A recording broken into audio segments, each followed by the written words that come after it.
Good morning student, welcome to Ishra classes. मैं Priyanka. Ishra classes में हम क्लास 7th का चैप्टर कर रहे थे which is our fraction and decimal.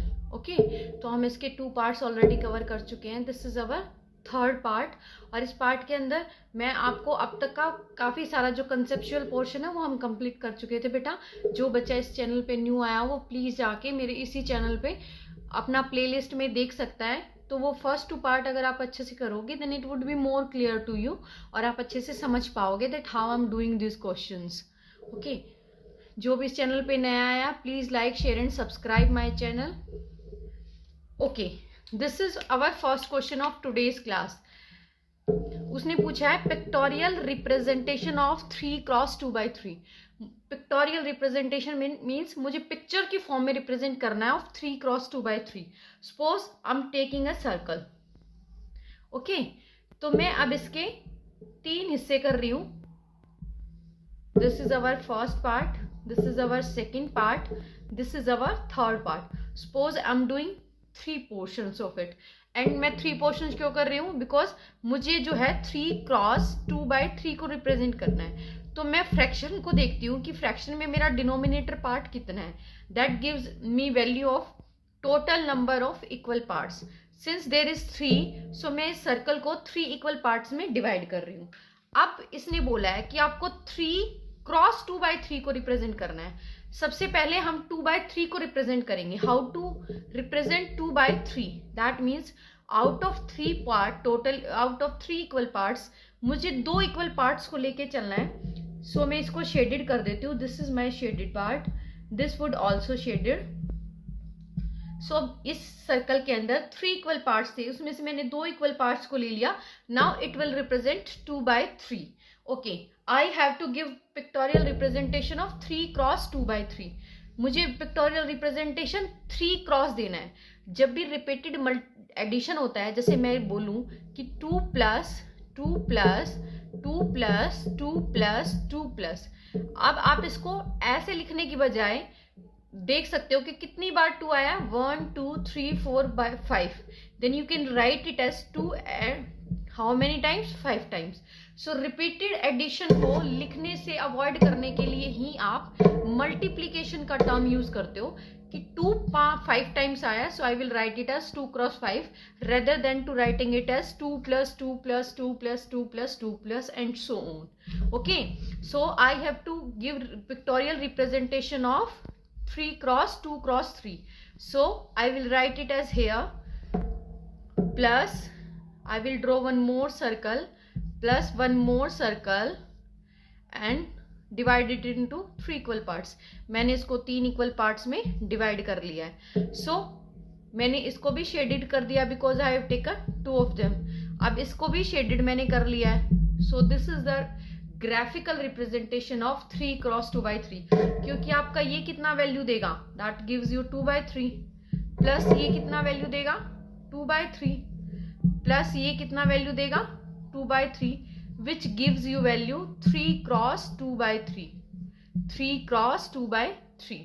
I hope आपको ये समझ आया होगा।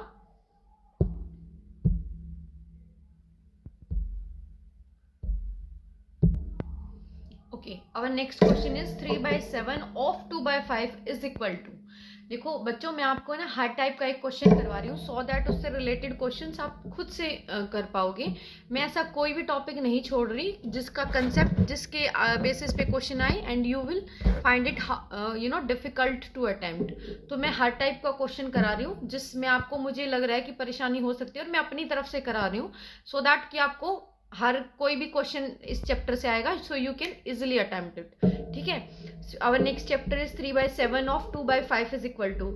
उसने क्या पूछा है? 2/5 का 3/7 कितना होगा? So you will write it as 3/7 cross 2/5 which gives you 6/35, which gives you 6/35। This is your answer, this is your answer. Of means multiplication ही लेके चलते हैं हम। अब अगर सपोज करो ऐसे यहाँ ब्रैकेट लिखा होता and something else will be return there 2/3। So first of all you will solve this bracket. First of all you will solve this bracket. Suppose मैंने ब्रैकेट यहाँ सोल्व कर ली, for then our next step would be 2/3 जब मैंने अंदर वाला portion solve किया तो मुझे क्या मिला, that is 6/35 which gives me 12/70, which gives me 12/70. This is the way to attempt the questions. जब ऐसे ब्रैकेट के बाहर आपको कुछ भी वैल्यू दिया जाए तो आपको सबसे पहले जो ब्रैकेट के अंदर है उसको सोल्व करना है, उसके बाद बाहर वाले नंबर को आपको फ्रैक्शन को देखना है। ओके, अगर आपको जेन्युइनली पसंद आ रहा हो कि मैम अच्छा पढ़ा रही है, then please like share and subscribe my channel. बेटा आपके लाइक से और सब्सक्रिप्शन के पैसे नहीं होते, ना ही आपको देने पड़ते हैं, बस उससे मुझे मोटिवेशन मिलता है कि हाँ मैं अच्छा पढ़ा रही हूँ और बच्चों को समझ आ रहा है। सो प्लीज़ अपने फ्रेंड्स के साथ भी शेयर करें कि मैम है कोई और अच्छा पढ़ा रही है, उससे वो भी, उन लोगों को भी फायदा पहुंचेगा। Okay, so our next question is कि आपको इस तरह से दे दिया जाएगा, 3 पिक्चर्स हैं और उनके एडिशन के बाद इस तरह से एक नंबर लिखा हुआ है। तो आपको सबसे पहले किसी चीज में नहीं घुसना, सबसे पहले आप ये देखना है कि ये वाला जो पार्ट है कितना फ्रैक्शन रिप्रेजेंट कर रहा है। It is representing 1/4, this will also representing 1/4, ये भी 1/4 को रिप्रेजेंट कर रहा है। किसी भी सर्कल के 4 इक्वल पार्ट्स हैं, आपने 1 शेडेड कर दिया, so 4 1 you are taking 1 out of 4, so 1/4 you are taking again 1 out of 4, 1 out of 4, so it will becomes, so you will not कि 1/4 plus 1/4 plus 1/4, then it would becomes 3/4, it would becomes 3/4। जब आपका denominator part equal होता है, like fraction का case होता है, उस case में आप डिनोमिनेटर को एज इट इज लिख देते हो और ऊपर वाली डिजिट्स को ऐड कर देते हो, क्योंकि बीच में एडिशन का साइन है। If there will be sign of, there was sign of subtraction, so आप इसको सब्ट्रैक्ट कर देते, सो इट विल बिकम्स 3/4। सो मैंने 3 पोर्शंस को शेडेड किया है, कितने में से, 4 में से, इट गिव्स यू 3/4। तो इसका मतलब है कि मैंने जो स्टेटमेंट लिखी थी कि this is equal to this, so this is true, this is true, ये ट्रू है, क्योंकि आप 1/4 1/4 1/4 को ऐड करोगे, it will becomes 3/4। Okay, okay, this is our next question, इसको ध्यान से समझना। रानी ate 2/7 part of cake while her brother Ravi ate 4/5 part of the remaining part of the cake left is। इसने कहा है कि मान लिया आपको मैं पहले पिक्चर फॉर्म में दिखा देती हूँ ताकि आपको थोड़ा सा अच्छे से समझ आएगा, फिर उसके बाद हम इसको फिगर्स में करेंगे। 2 3 4 5 6 7, ये हमारे 7 पार्ट हो गए, ठीक है। तो इसमें से 2 पार्ट जो है रानी ने खा लिया। कितना पार्ट खा लिया रानी ने? 2। ये 2 तो जो है वो रानी ने खा लिया। कितना पार्ट बच गया? This 5 is left. कितना बच गया? 5। कितने में से बच गया? 7 में से। ठीक है, समझ आ रहा है ये? तो इसने कहा है कि रानी ने इसका 2/7 पार्ट खा लिया, तो ये खा लिया तो ये वाला खत्म हो गया। कितने पार्ट थे टोटल?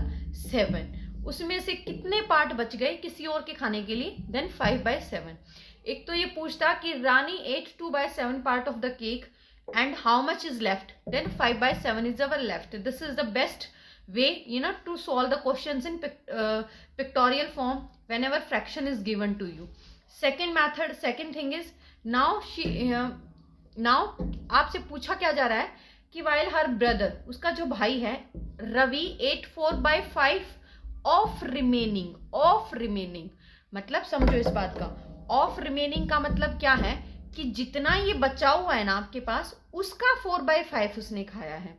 उसने इसका 4/5 नहीं खाया, उसने इसका 4/5 खाया। तो 5/7 का, तो मैंने क्या लिखा? 4/5 ऑफ 5/7। मैंने आपको बताया था कि of means multiplication, that becomes 4/5 cross 5/7 which becomes equal to 5 to 5 cancel out, then it becomes 4/7. It becomes 4/7. This is your answer. Part of cake remaining is, अब उसने कहा है कि brother Ravi ate 4/5 of remaining. ये remaining था, उस remaining का 4/5 उसके भाई ने खा लिया। तो उसने कितना पार्ट खा लिया? 4/7 उसने खा लिया। अब किसी चीज के 7 टुकड़े थे, उसमें से 4 टुकड़े इसने खा लिए, एक रानी ने खा लिया था, तो केक का कितना पार्ट बचा? 1/7 बचा। ठीक है, अब मैं आपको समझाती हूँ कि ये कैसे बचा। मेरे हिसाब से समझ आया होगा इस फॉर्म में भी। अगर आपको ना समझ में आए तो एक बार ये पिक्टोरियल रिप्रेजेंटेशन बेस्ट वे होती है किसी भी क्वेश्चन को समझने के लिए। तो हमेशा पिक्चर्स बहुत इंपॉर्टेंट रोल प्ले करती है। इसने बेसिकली ये कहा कि 4/7, इसका मतलब है कि 4 पार्ट किसने खा लिया, उसके भाई ने। ये वाला 4 उसके भाई ने खा लिया। 1 2 3 दैट इज योर 4। कितना बच गया? Only 1 part is left. कितना बच गया? Only 1 part is left. Clear हो रहा है आप लोगों को? Now I will show you कि आपको नंबर्स फॉर्म में फ्रैक्शंस में कितना कैसे लिखना है। तो रानी 8, आप इसका सॉल्यूशन कैसे करोगे? Rani 8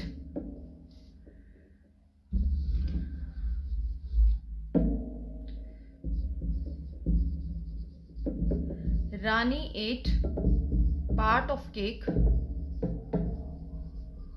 is equal to, in fraction is equal to 2/7। ठीक है, सो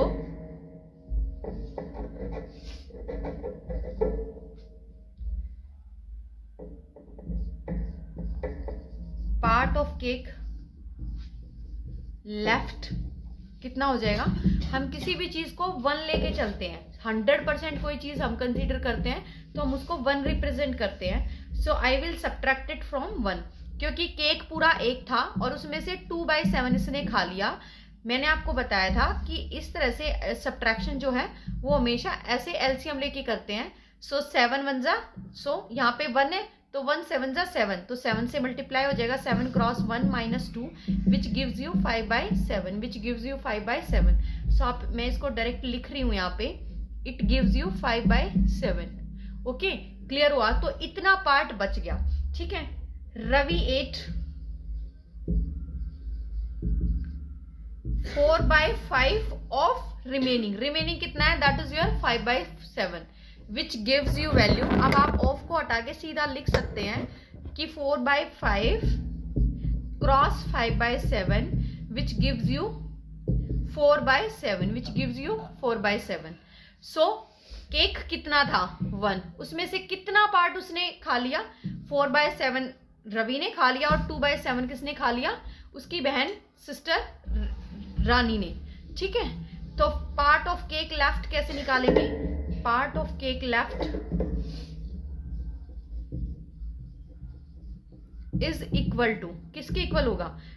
केक पूरा कितना होता है? 1। हम, रवि ने कितना खाया? 5/7। रानी ने कितना खाया? 2/7 विच गिव्स यू 7 4/7 था ना? I think it was 4/7। 7 minus 4 minus 2 which gives you 1/7. So 1 part out of 7 is left. 1 part out of the 7 is left. जितने 7 थे उसमें से जितने 7 पार्ट थे केक के, है ना? केक बहुत टेस्टी था, यमी था और सारा ही केक उन्होंने खा लिया। ठीक है, ये 2 भी खा लिया और उसके बाद ये 4 भी खा लिया 7 इक्वल पार्ट से। So only this 1 part is left. हम इसको फ्रैक्शन में कैसे लिखेंगे? 1 out of 7, that gives you the answer. I hope आपको अच्छे से समझ आया होगा। This is all about fraction and decimal. अगर आपको कहीं समझने में दिक्कत आई हो या किसी को स्लो लगा हो तो स्पीड बढ़ा सकता है, किसी को स्पीड ज़्यादा लगी हो तो बेटा आप स्पीड कम कर सकते हो। इस टाइप के क्वेश्चन आप कर सकते हो। और अगर किसी को किसी क्वेश्चन में दिक्कत हो तो मुझे कमेंट सेक्शन में कमेंट करके बता सकता है कि मैम ये वाला क्वेश्चन मुझे नहीं हुआ। I will for sure give you answer of your comment. Okay, हो सकता है मे बी आफ्टर 1 डे दूँ, 2 डेज लग जाए, 1 डे लगे, बट जितना जल्दी हो सकेगा मैं आपको आंसर करूंगी। If you like my channel then please like, share and subscribe it. Okay, have a nice day बच्चा।